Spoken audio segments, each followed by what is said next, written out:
Hello guys, আসসালামু আলাইকুম। কেমন আছেন সবাই? আশা করি ভালো আছেন। তো আলহামদুলিল্লাহ আমিও ভালো আছি। তো কিছু কথা বলার জন্য আসলাম আপনাদের সামনে। তো যেটা হচ্ছে বাংলাদেশ এবং সিঙ্গাপুরের ম্যাচ নিয়ে বলি। তো কালকে দেখছেন সবাই যে বাংলাদেশ এবং সিঙ্গাপুরের একটা ম্যাচ গেছে, যেখানে বাংলাদেশ 2-1 গোলে হারছে, মানে 1 গোলের ব্যবধানে হারছে।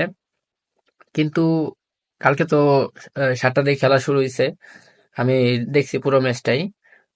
বাংলাদেশ যারা আগে বলতো যে বাংলাদেশ যে ফুটবলে কিছু করতে পারবে না, ফুটবলে কিছু হবে না, বাট তাদের খেলা যে এত সুন্দর, আসলে না দেখলে বুঝতাম না। এর আগেও একটা খেলা দেখছি, এতটা ভালো ছিল না, কিন্তু কালকের যে একটা খেলা গেছে, মানে অমায়িক একটা খেলা, যেটা বলার মতো নয়। তো আমি তো দেখলাম যে মানে দেশের আনাচে কানাচে গ্রামগঞ্জে সবাই দেখছে খেলা।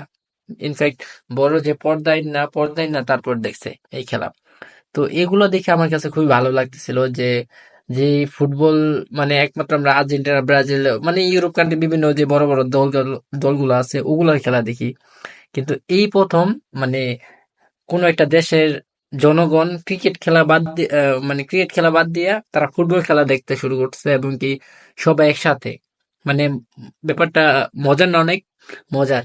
তো দেখলাম। আর হচ্ছে সমস্যা নাই, একটা ম্যাচ আছে তো কি হয়েছে, একটা দল 36 বছর ধরে কাপ নেয় নাই, তাই আমরা সাপোর্ট করে ছাড়ি নাই তারে।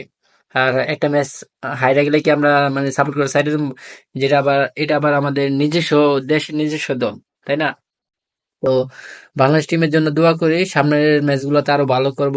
এবং কি যারা নতুন প্লেয়ার বাইরে থেকে আসছে তাদের সাথে, আসলে কি যারা বাইরে থেকে আসছে তো ওরা ইউরোপে ভালো ভালো মাঠে খেলে এবং ওরা ভালো খেলে, কিন্তু বাংলাদেশের কিছু প্লেয়ার আছে, ওদের পাস, ওদের যে মানে খেলার যে ধরন, এটা বুঝতে পারে না যে ওরা ওরা ওরা কিভাবে চায় ওইভাবে তো মানে দিতে পারবে না, এটাই স্বাভাবিক। কারণ বাংলাদেশের খেলা অন্যরকম, ওরা ইউরোপে খেলছে, ওদের খেলায় অন্যরকম। তো এই জন্য একটা মানে অন্য একটা সিস্টেম হয়ে যায়। তো সমস্যা নেই, বাংলা আস্তে আস্তে থাকতে থাকতে, মানে এখন তো প্র্যাকটিস চলতেছে, সবাই প্র্যাকটিস করতেছে একসাথে। তো যখন বুঝতে পারবো এবং দুই মানে দুইজনের খেলা যখন একত্রিত হব, তখন আরো ভালো খেলতে পারবো। তো দোয়া করি বাংলাদেশের জন্য, বাংলাদেশের সামনে ম্যাচগুলো অনেক ভালো খেলুক।